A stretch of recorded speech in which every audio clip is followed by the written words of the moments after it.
But the suspicion is, and really the reason why a lot of people are saying absolutely not, is they feel this is a way for Infantino to enrich himself potentially along the way. Yeah, the World Cup may be over, but the drama is not. Hi, everybody, and welcome to Here's the Scoop from NBC News. I'm Yasmin Vasugan. So you just heard the name Infantino. That's Gianni Infantino. He's the head of FIFA. And he's trying to get investors in FIFA to grow the league, it seems. That's what they're saying. But you got a lot of leagues from Europe to North America to Asia who are balking at it. They're actually protesting this move by Infantino. That conversation is coming up. Plus, the president is wanting to get his acting attorney general, Todd Blanche, confirmed to be the actual attorney general. But there are two big holdouts, and they're both Republicans. We're going to talk about that coming up as well. Up first, though, so is water the next target in the war with Iran? I'm not talking about the Strait of Hormuz. I'm not talking about the Caspian Sea or the Red Sea. Caspian Sea, by the way, we talked about yesterday. I am talking about water plants here in the United States. So why do I say that? Well, the FBI sent out a warning on Thursday that hackers are targeting critical infrastructure like water and wastewater facilities. At least 7 states have reported cyber attacks on municipal water systems this week alone. And then in Minnesota, hackers infiltrated more than 30 water facilities. Some law enforcement officials tell NBC News that those attacks had hallmarks of Iranian hackers. So the question is, why? For that, I want to bring in NBC News national security and global affairs reporter, Dan Luce. Hi, Dan. Hello there. So we had been hearing about these attacks in Minnesota, which now seem to be more widespread. Explain what happened here and the impact.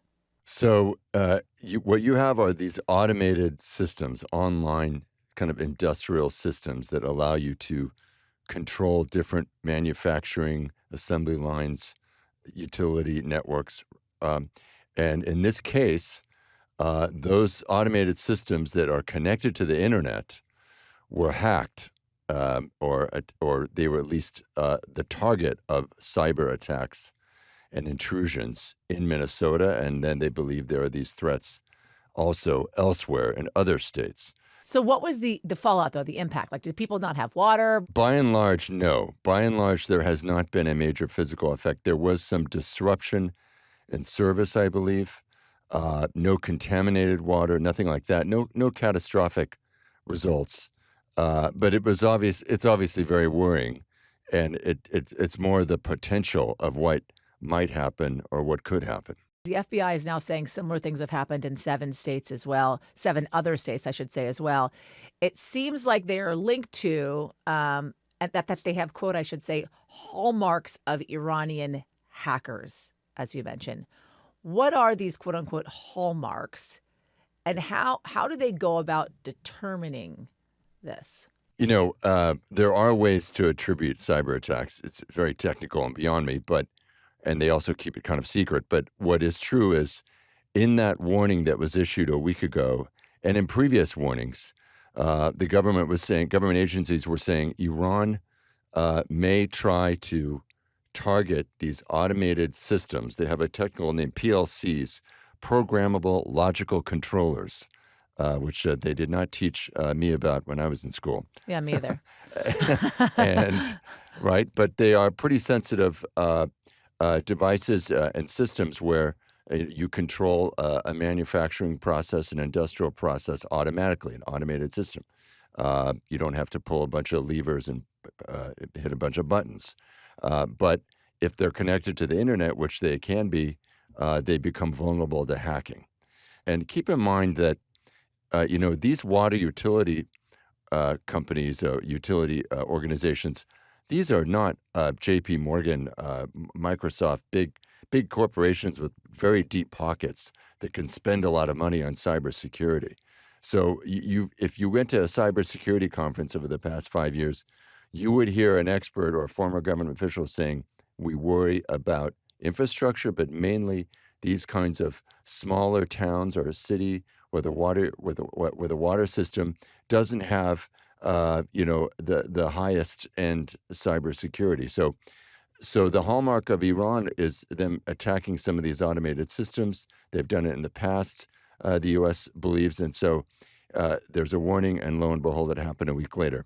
We're still waiting to hear the definitive attribution, but Iran is definitely the prime suspect. And of course, as we all know, the U.S. is at war with Iran at the moment. So the president actually dismissed this Iran link during his cabinet meeting today. We heard in Minnesota there was a cyber attack, and they blame it on Iran. I don't think so. I blame it on Minnesota because they're grossly incompetent. There was a cyber attack of 30 water plants, and I would blame it on Minnesota and the governor, the corrupt governor of Minnesota. They like to say, oh, it was Iran. Iran should be so lucky. Iran's got bigger problems than worrying about Minnesota. So in spite of what we're hearing from the Cybersecurity and Infrastructure Security Agency that you just talked about in the lead up to these attacks, the president saying that it's not Iran, it's Minnesota. And we know the president obviously does not have a good relationship with Minnesota's governor, Governor Walz, who is a Democrat. Why would, though, Iran target Minnesota's water infrastructure? What is the objective in doing that? I think, first of all, regardless of which state or where it's happening, somehow in some way jeopardizing water or electricity supply is a way for your adversary to retaliate against you and to send you a message that if you continue to escalate against us, we have ways to hurt you. Now, why Minnesota? First of all, there are at least 7 other states are affected, according to the U.S. government. So it's not just Minnesota, but it may be just a function of what's vulnerable, right? So if certain water utility companies are not taking care of their cybersecurity as much as they should or can, maybe were just targets of opportunity in Minnesota. I want to talk a little bit about the vulnerabilities here, too, because you mentioned like maybe they go after these certain water infrastructure plants because they are more vulnerable. They don't have as much cybersecurity. 2 years ago, the EPA actually warned that these kinds of attacks were increasing for a while, and they issued an alert that 70% of water utilities were not up to standards. How are things looking now? Has it gotten better? Is it worse? Has it kind of stayed status quo? Do we know? I would be very skeptical that things have dramatically changed since that warning. Again, if you speak to cybersecurity experts and former government officials, they will tell you the harsh reality is that U.S. computer networks, U.S. infrastructure, government networks, private sector networks are under constant attack, basically. There is cyber espionage going on, and then there are actual cyber attacks going on. And in some cases, these are state actors. In some cases, these are criminal networks seeking ransoms, payments. But I mean, I think the biggest problem and a challenge here is that we have a very decentralized capitalist system. And it is not so simple to institute cybersecurity requirements across the country. The federal government does not have a lot of tools when it goes to a medium-sized city in the Midwest and says, you really should do something about your power grid. It's really vulnerable to cyber attack. And we don't have legislation that really imposes penalties on companies or entities that don't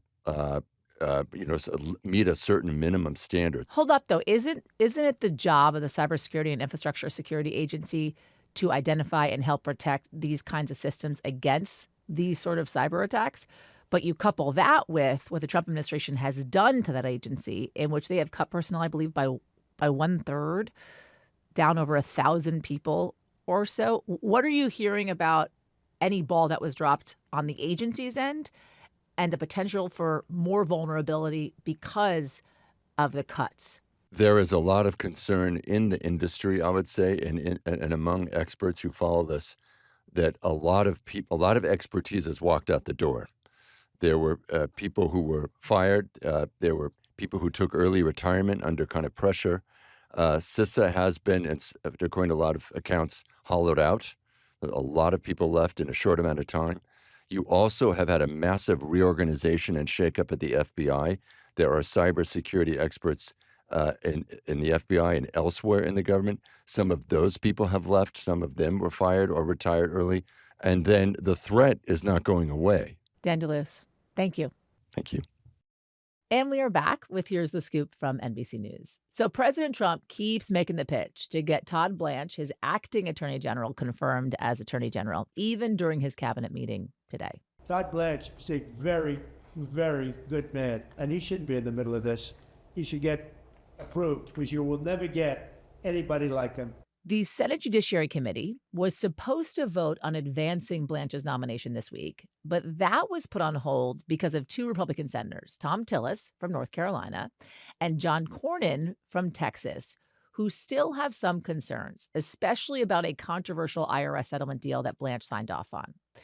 On Thursday, President Trump said in a Truth Social post that he might temporarily withdraw Blanche's nomination and then nominate him again in January once Tillis and Cornyn are both out of office. Neither, by the way, is up for re-election. But today, the president said in a post that Blanche, quote, should be immediately approved. So what is the issue? And is there still a path forward for Blanche's confirmation? For this, I want to bring in NBC News Chief Justice and National Affairs Correspondent Kelly O'Donnell. Hi, Kelly. So nice to be with you. It is great to have you. There has been a lot of developments when it comes to Todd Blanche's potential confirmation over the last 24 to 48 hours or so. I just kind of walked through the timeline a little bit, but tell me about this about face now, where the president is saying Blanche must be confirmed immediately. Do we know how he got there and why he got there today? Well, the president has made this a curious path because he put forward his former personal lawyer to be a deputy attorney general. He's Senate confirmed for that, made him acting attorney general, and now presumably wants him to be the next fully Senate confirmed attorney general. But the president is sort of getting in the way in certain aspects of this. And by that, I mean, he offered this notion of pulling the nomination back, waiting until January, which would mean a new Congress and a Senate that would have a different composition. And now he's saying, no, we got to do it immediately. The question is, how is that going to get done? And there is no easy answer to that right now. One way to do it is if these two senators were to vote yes. Well, how would they get to yes? The thing that they are asking for all stems from litigation the president filed against the government he runs. So the president clearly is in charge. He filed lawsuits against different branches of the federal government, the DOJ, the IRS, making claims against the federal government over the raid at Mar-a-Lago, over his tax returns being exposed publicly. His tax return, one of many, many, many that were exposed by a contractor. That contractor went to prison. That's a violation of the law. To settle those suits, the president came up with an idea, his lawyers did, private lawyers, to have something called an anti-weaponization fund, nearly $2 billion. They had sort of a clever number for it, 1776, that would pay out people who make claims against the government who are perceived to have been politically prosecuted, that kind of thing. January 6 people would be one category. And one of the big questions has been, how could that go forward? Right, because Blanche has said that's kind of dead in the water at this point. But Tillis and Cornyn, they want confirmation in writing. They want to know in writing if he becomes AG that they will not move forward. They will not kind of revive the anti-weaponization fund, for instance. Exactly, because there is an existing agreement between the president's personal lawyers and the Department of Justice, a contract, if you will, to settle that lawsuit. And it includes the weaponization fund as one tool that would come out of this. Another area in that is that it provides protections against the president, members of his family, and family businesses against being audited by the IRS. That is a very unusual circumstance. And these two senators also want clarity on what would that mean. So those are the two issues. Taxpayer money for people who say they've been wronged by the government, including January 6th. And this notion of, would the Trump family and family businesses somehow be outside of the normal law when it comes to the IRS? Those issues need to be resolved for these two senators, but certainly for others as well, meaning other Republican senators on the broader committee have questions about this, but it is Cornyn and Tillis, in part because they're not running again, who have the political bandwidth. I'm wondering if the president's post from this morning, in which he kind of also stood by the fund, would make it more likely that Cornyn and Tillis are going to stick by their no vote for now. One way to look at it is to say it proves their point that putting it in writing has value, because the president clearly displayed in his post that he believes in this concept. He talked about these being great American patriots who were wronged by the Biden administration, who were somehow punished and ruined.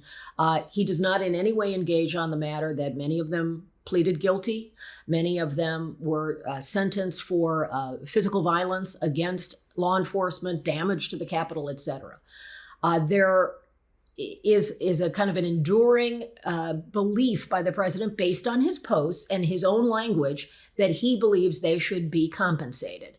And so that raises the questions, perhaps even triggering others in the Senate. Would they support Blanche with that situation? So there are many questions we don't have resolved yet. And at the moment, we are at an impasse.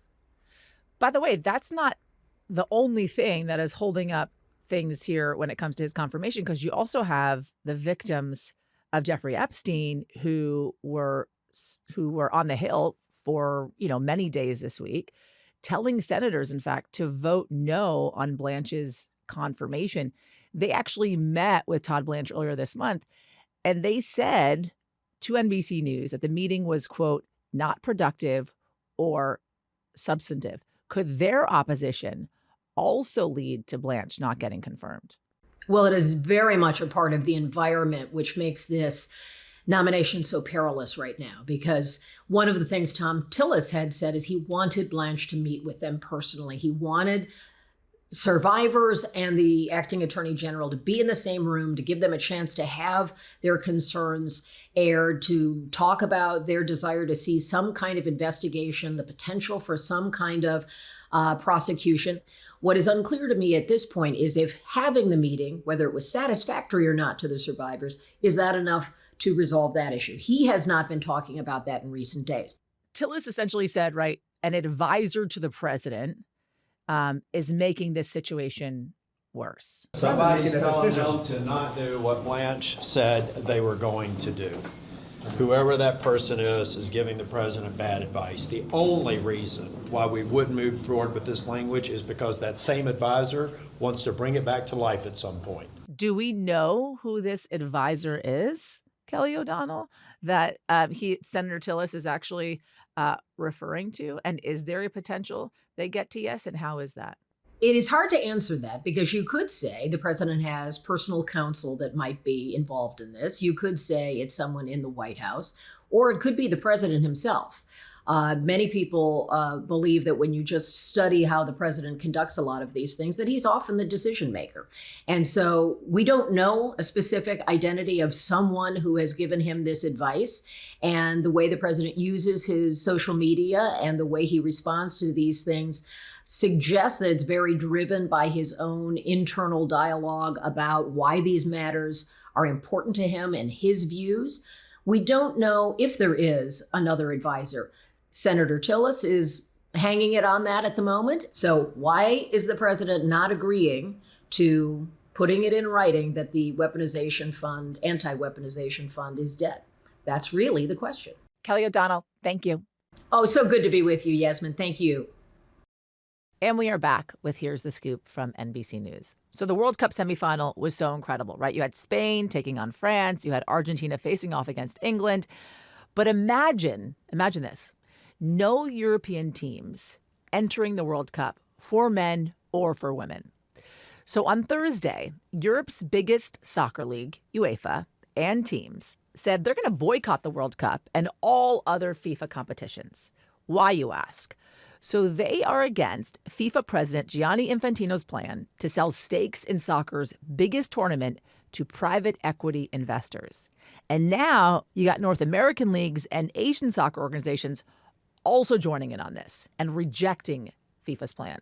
So if FIFA follows through with this, what could actually be the fallout? For this, I want to bring in NBC News digital sports reporter Andrew Greif. Hi, Andrew. Hello. How are you? I'm good. This is a lot, and coming right after the World Cup and all the buzz surrounding that. Explain to us this plan and where it came from. This came from Gianni Infantino, the FIFA president. And this is something that we know because since the plan has come out to enormous pushback Even high-ranking officials within FIFA have said that this was Infantino's plan all by himself. They have distanced themselves from that, with FIFA's chief operating officer coming out today saying that organizations had been deceived by the lack of consultation by it. One of Infantino's top advisors resigned, a former Goldman Sachs banker. So there's a lot of pushback, and everyone is pointing kind of the arrow at Infantino and saying this was his desire to sort of take what was already the most commercially successful World Cup and supercharge it by selling off 20% stake. And really, it's also not only the fact that the pushback has come against the notion of sort of selling away the game, which is really UEFA's main contention.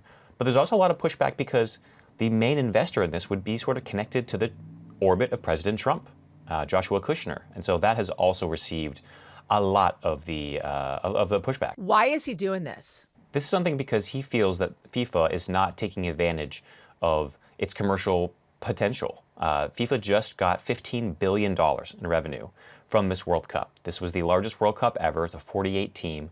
And just today, they've talked about, we're going to make a formal proposal to expand it to 64 teams. Can you imagine how much more money that would bring in? What FIFA and Gianni Infantino specifically say is the reason behind it is because this is their operation, their way to trigger the revenue that would flow down to all of its 211 countries that are a member of FIFA.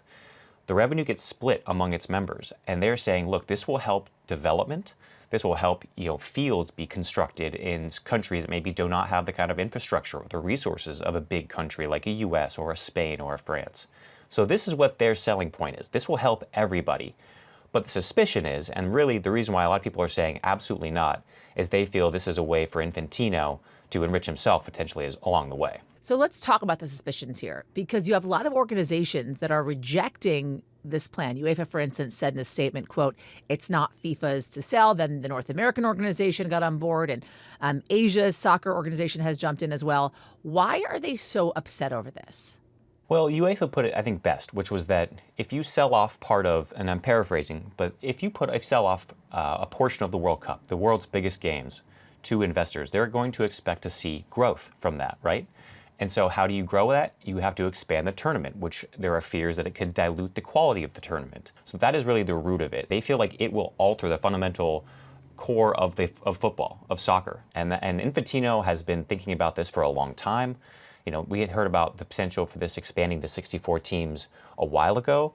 So the fact that they came out with this proposal this week to maybe expand it, that's not a surprise by itself. But the decision to sell off a portion of the World Cup to investors was a huge surprise to basically everybody. FIFA has said, hey, we were going to make this a longer consultation process until media reports, until it leaked, essentially. But the members involved are not buying that. They're saying, no, we had no idea this was coming. What is the official response we're getting from FIFA? And does Infantino risk losing his job over this? We sort of have a deadline to look at this because the next FIFA competition is September. The Women's Under-20 World Cup, which is going to be held in Poland. That is going to be serving as sort of a deadline here to see if they can push this across. Right now, Infantino has no support from a huge number of its members. He is up for re-election in March. And up until this point, everybody has expected him to run unopposed and to be re-elected pretty easily because, let's face it, a lot of these countries are very happy with how much more money they're receiving from the way that soccer has been commercialized and the revenue that FIFA has brought in. But now you're starting to hear cracks. Could someone run against him? But also the Women's World Cup is next year. So how could all of these things be affected amidst this plan and this uprising from all of these different organizations, including UEFA? Yeah, it's a dominoes situation. You have all these things that are leading up to next summer, which is an enormous deal. It's going to be held in Brazil. The Women's World Cup is defending champion of Spain, so again, another UEFA member. This is something that when you think about not only kind of the intermediary competitions leading up to it, the World Cup qualifying, you also have the FIFA election process in March. And so I think Infantino likely believed that he could usher in by next summer a huge amount of changes that would really radicalize and change the sport to a degree never before seen, from the commercial success and just the structure of tournaments and expanding. But now there's quite a bit of opposition to this. And I just wonder, how will soccer look globally a year from now. It could look very different. Andrew Greif, thank you. Thank you. All right, that is going to do it for us at Here's the Scoop from NBC News. I'm Yazan Vasugan. We'll be back on Monday with whatever the weekend may bring. And if you like what you saw and you heard, press the subscribe button. We'll see you Monday. We thank you for watching, and remember, stay updated on breaking news and top stories on the NBC News app or watch live on our YouTube channel.